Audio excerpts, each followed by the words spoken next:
bringing you unique perspectives from inside the world of addiction and mental health recovery. This is Recovery Unscripted.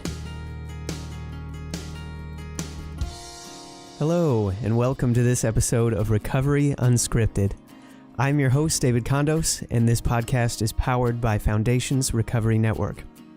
Excited to be with you all today for our very first inaugural episode, and I just can't think of any better way to start things off than to talk with the Chief Marketing Officer of Foundation's Recovery Network, Mr. Lee Pepper. Lee has had a long and varied career history, which we'll get into during the interview, but most recently he's been leading the charge to transform the overall marketing strategy of FRN and is always looking ahead to what's next on the horizon. Things are changing fast, and there's a lot to learn. Let's get started.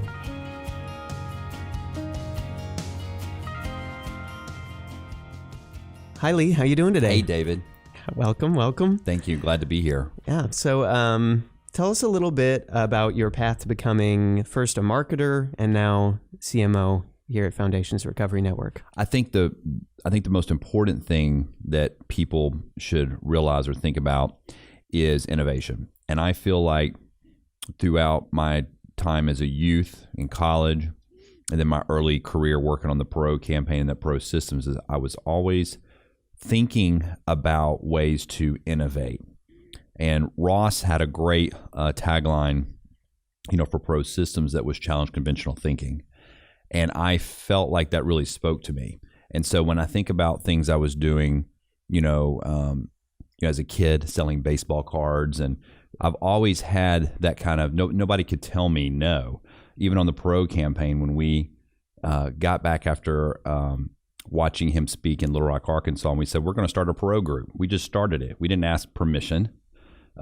We just went and did it. And so I feel like that what has propelled me into the Chief Marketing Officer role here at Foundations, is that we didn't take anything for granted. We were always challenging conventional thinking. If somebody told us no, we really wanted to understand why. And then we wanted to keep moving. I think that's the most important thing when it comes to marketing these days, because everything is moving so quickly that you have to be open to challenging your conventional ideas. And I think that that's something that Foundations has been at the forefront with, challenging the way that people approach treatment. So I think our approach to marketing fits really well with our treatment modalities. Here at Foundations in particular, it was just an interesting opportunity because I was hired as a Chief Information Officer. And so, 7-8 years ago, you were seeing the combination of technology and marketing. And I think today, to be a very good marketer, you've also got to be a good technologist. Sure, absolutely. And so you were telling us a little bit about your history, and you could say you took a circuitous route to get here through the Pro campaign, Pro systems, your technology roles. And so what are some things that you enjoy most about where you are right now? I get asked this whenever I'm speaking at a conference, or I just spoke at Belmont University last week, and people were asking me, how did you do it? How did you do it? And I think that we all want to be able to read in a book or look in a recipe and say, okay, well, if I do this, this, and this, then it will get me here. And that's just not possible. What I encourage people to do is to be open, that you need to be open to the possibility that what you went to school for is not what you may end up doing in 5 years or 20 years. And so you have to be open to reinventing yourself. And part of doing that is that you need to be a voracious consumer of information. And so that can come in a lot of different formats. It can come through podcasts, it can come through reading books, it can come through reading blogs. But you have to dedicate yourself to staying in touch with trends. You have to dedicate yourself to challenging that you don't know it all, and what you learned even a minute ago has already, could have already changed. We're in that kind of fast-paced culture that you have to just be open. So that's what I encourage everybody. Just be open, that your notion of where you were going to be in 5 or 10 or 20 years, it's going to change.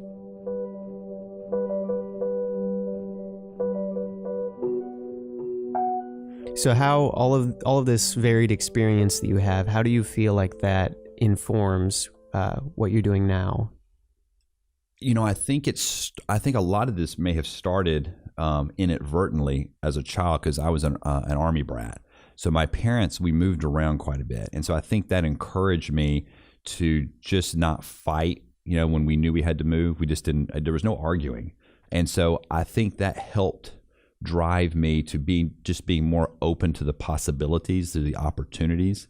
And so I think that's when we are looking on a month, or we're maybe sitting down and reviewing some of our web traffic, I don't get panicked if I see one of our primary sites might be, down in traffic. I'm looking at trying to build a system that can be very buoyant. I'm really looking for those opportunities. I don't just get into panic mode. Mm-hmm. And being open to change. Right. Absolutely. Yeah. Absolutely. Yeah. And so speaking of that, how would you say the field of marketing, both in general and specific to addiction mental health industry, has changed in the last 8 or so years that you've been working at FRN? I think there's some technical changes that are fairly obvious. When I got here at Foundations 8 years ago, the company was heavily dependent on yellow page advertising, which we then discovered was not working. So I think you've got the technical challenges of people that were more traditional marketers doing yellow pages, doing print, doing commercial television. That has shifted. That cheese has been moved and it's not coming back. So I think if you were not open to changing, to learning about digital, to learning about podcasting, to learning about virtual reality and YouTube video, you've been left behind. And then the second thing I believe is that we have an interesting paradigm shift in the agency versus kind of in-house relationship. I think with all the technology changes, it's allowed companies like us, like Foundations, to take on more of that reporting, more of that responsibility that we used to give out to agencies. We now can do it in-house. And I think that's been one of the great successes for us, is that we quickly identified what our key performance indicators were, and we were able to manage not only the reporting, but also the buying, of the advertising. And then we own the creative. And not everybody's going to be able to do that. But we only were able to do that because we've, all these different tools that we now are available to us as a small company. I think that's been a fundamental shift, giving us the confidence that we can do it. Right, and giving you more control. Right, absolutely. We've always felt that the quality, there are a lot of good agencies out there, but at the end of the day, we felt like the people that were sitting shoulder to shoulder with us here in the office, that were working, that they had a vested interest in the success of the advertising. And we are not, I think I'm pretty well known for around the office for if I see something not working, I don't get mad. I know that, hey, at least we did something and we got a result. We know that's not the result we want, so let's change. But I think sometimes when you can be in an agency relationship, it's like you defend the creative or you defend the ad like to the death. And it's like, we're not like that. If we do something, it doesn't work, great. We note it and we move on. We're not so dependent on, well, I invested a whole lot of effort and money and my reputation in this one creative piece or this one idea in marketing and didn't work. So I think that gives us a distinct advantage. Sure. And it allows you probably to build your culture within your team. And so you don't have to worry so much about what this agency is like and kind of what their vision is. You can just build that out kind of naturally. Yeah, right? Absolutely. And I think that this is going to be interesting to see over the next few years, especially in larger health systems, because a lot of health systems seem to be very decentralized. And so they may own a series of facilities, but each facility kind of has their own voice or working with their own small agency. And we don't really come from that background. We've centralized everything, here with our Foundations marketing team. And so we're able, I think, to share common resources. We're able to share best practices and be able to leverage. And it's going to be interesting to see if other facilities adopt that kind of more centralized, model. Sure. And so speaking of the healthcare industry, when you're working with treatment and patients and people who are in need, how do you make sure that your marketing practices are held to these high ethical standards to safeguard those people? We created a couple of years ago a marketing ethics statement, which we have on our website. I think that was critical because when it comes to our particular area of healthcare, behavioral healthcare, there are a lot of potential pitfalls. So we had to put a stake in the ground and say, this is who we are, and we are only going to work with companies that abide by these similar type ethical statements. Because if we as an industry will adopt these, we can put kind of the bad players out of business. But of course, we had to have the guts to do that. And I think because we had a robust marketing platform, not only when it comes to digital, but also we had a very robust platform with our business development team and with our alumni team that we could take that on. Cool. And then the research team as well. So that is something where you can trust these statistics that are being created. I think that for probably a lot of smaller companies just starting out, like research is kind of a nice to have. We didn't approach it that way. Rob was very instrumental early on in instituting that we were going to have a very robust research team. We've participated in many federally funded studies when we were a nonprofit.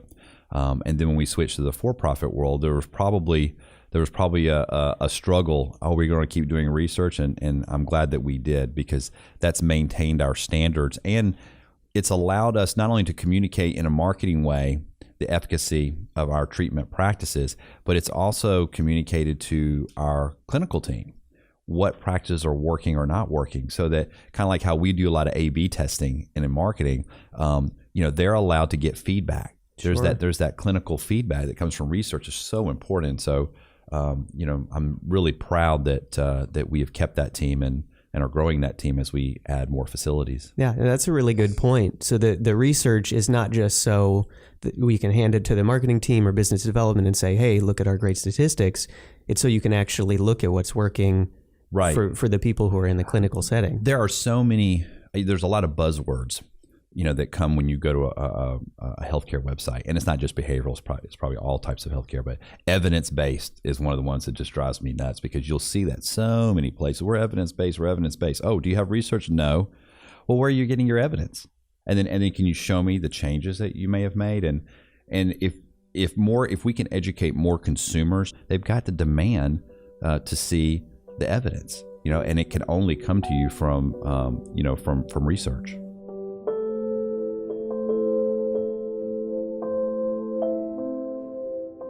Back to marketing strategies. So what are some strategies that you have found success with here? I think that you have to be in alignment with the major search engines. For us, it's been focused primarily around content. And so over the years, it's changed. Their search engine algorithm probably wasn't as robust as it is now. So the content was all kind of keyword based. Now they're able to really understand more contextually the article that's being written. They understand who the author is. They understand the voice when they're crawling your site. So we have changed to we don't write as many articles today as we used to a couple years ago. So we've tried to improve the quality, and so far I think we've been very successful. It used to be you would have to keyword stuff and post 30 times a month on a website to try to get it to rank for a keyword, and that's changed quite dramatically. And I think that you have to be in alignment with the consumer. So it's not enough just to write a research-based article and post it. You also have to figure out, how are you promoting that? How is that article being shared? Because you need to have a community that's going to consume that content, and they're going to want to share it.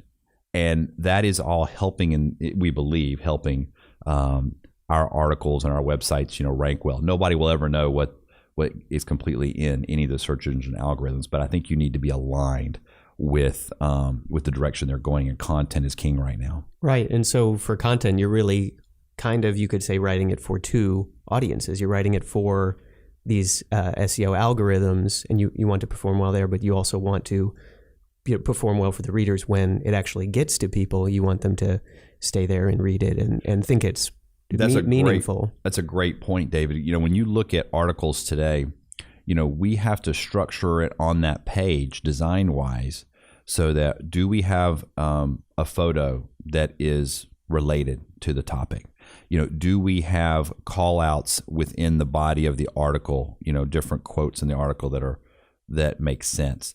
do we have it laid out? So there's a lot of technical things that you have to do, but then you also have to have that conversion piece. So you got to do the technical things for the algorithm, but then you've also got to make sure that, okay, well, if I'm going to pull out this quote that's the most important, that's something that the search engine doesn't necessarily care about as much as the consumer who is reading it. So you're absolutely right. You have to be doing this together. You can't just be done in a vacuum. And I hear that all the time.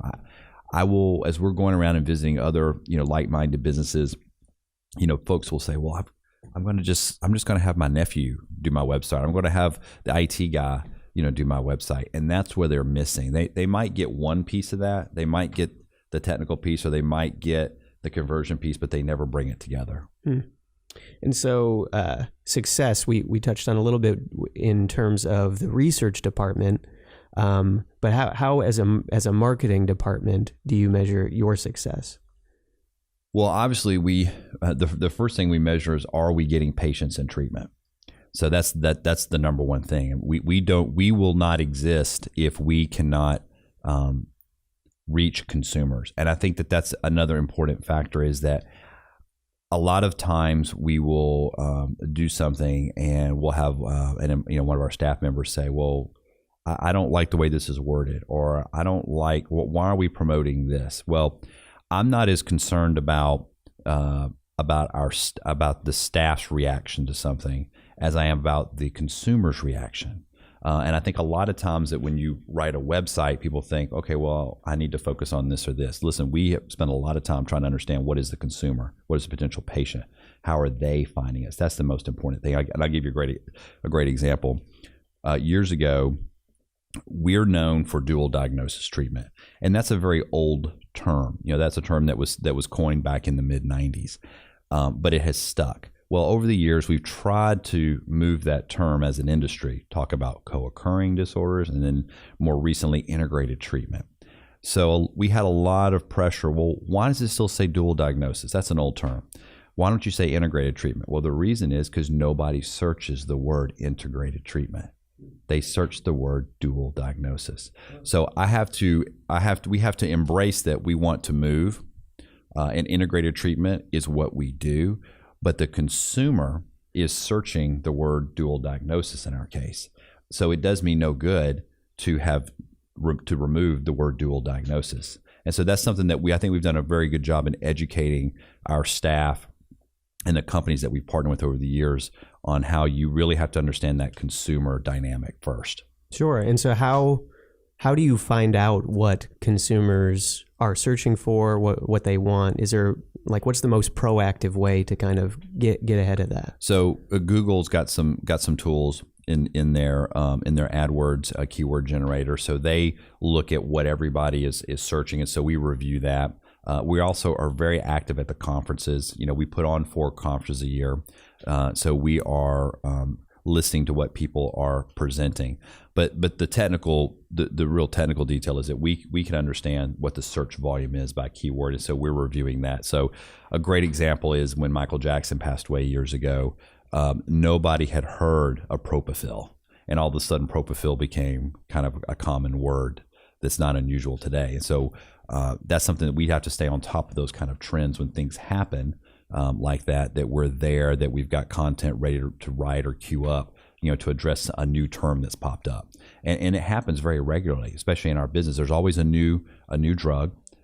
There's always a new treatment modality popping up, and we have to assess that and determine, is it worth us spending the time to write content on it? Is there going to be enough search volume for that?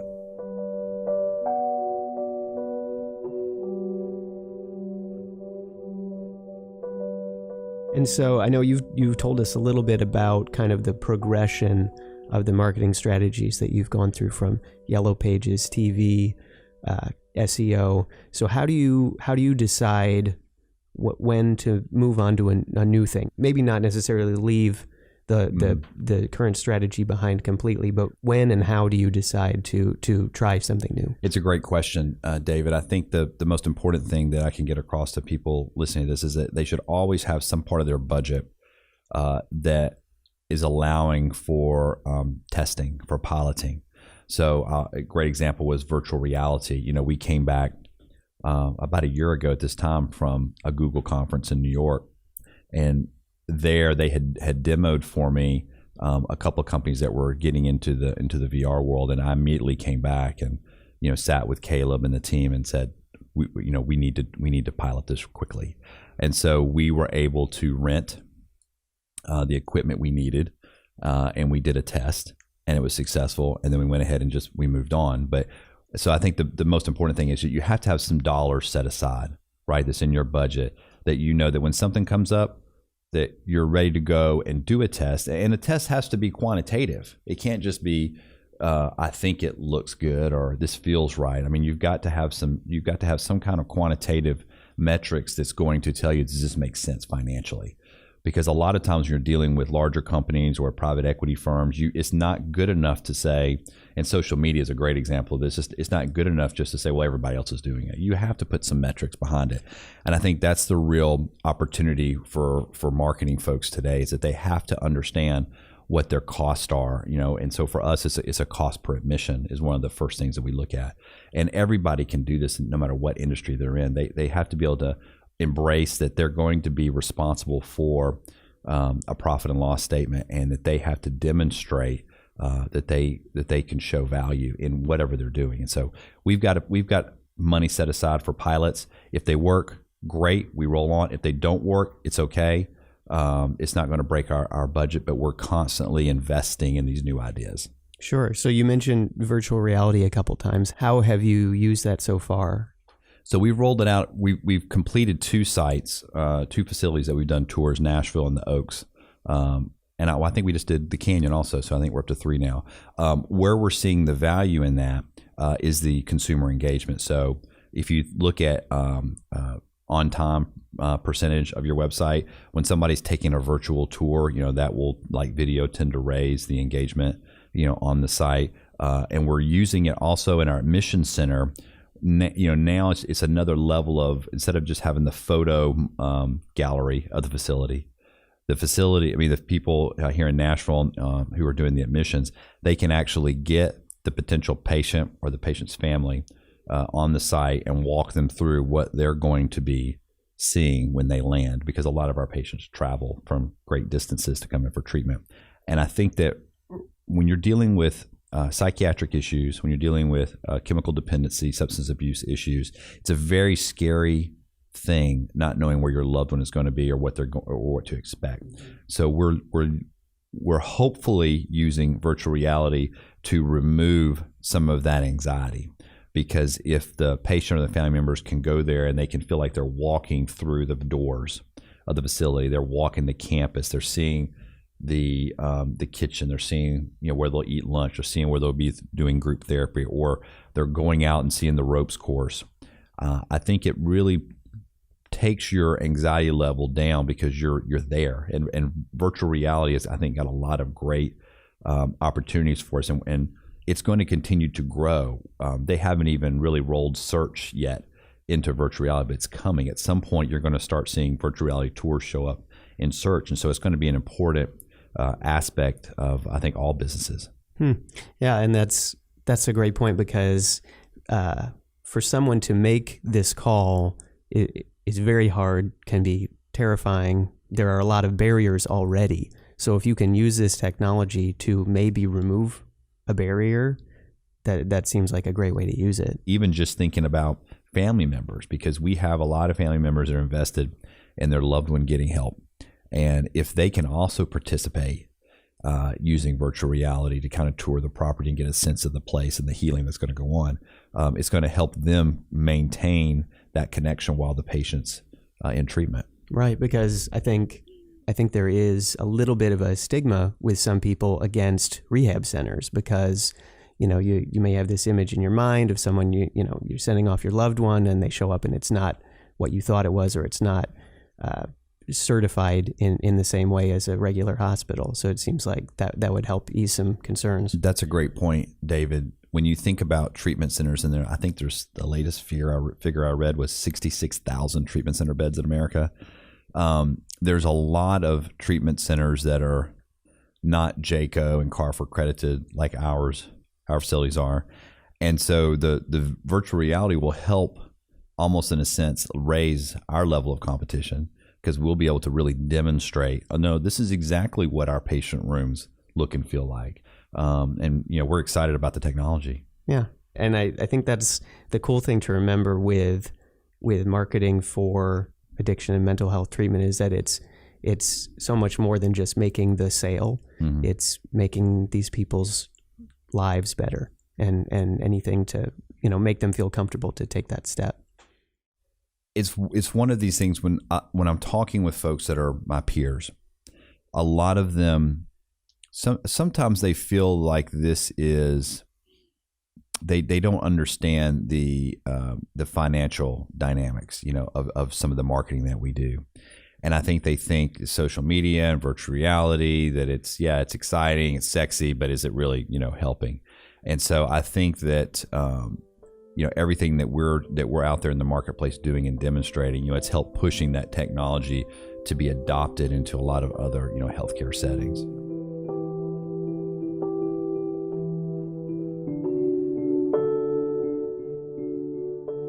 Back to the marketing strategies, what's next question. Do you have any tips for anyone out there who's wanting to find out what's next for marketing? I spoke in Chicago a couple weeks ago to our business development team, and I had a similar question. And they have got to stay in touch, right, with what's going on.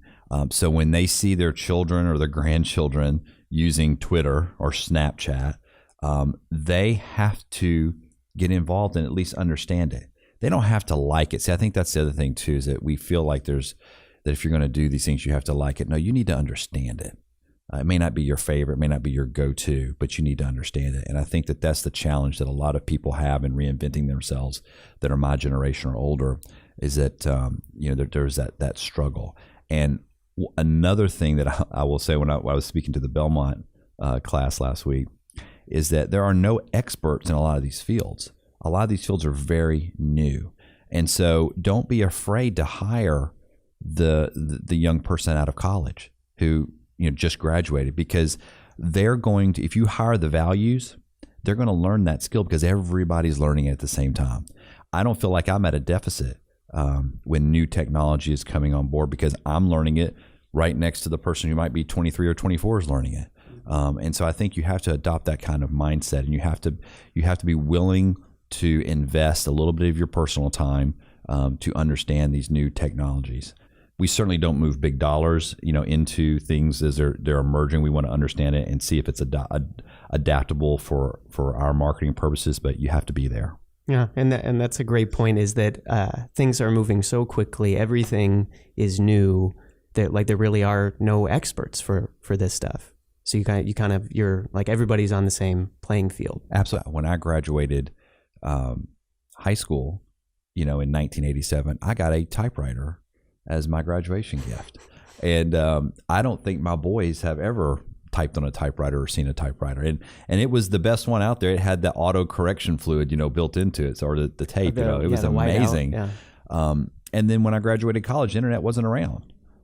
It wasn't until we joined the Perot campaign that we were just starting to see some of the early, websites and internet relay chat we were working in. And, it was just, you just have to just be open, to the possibilities.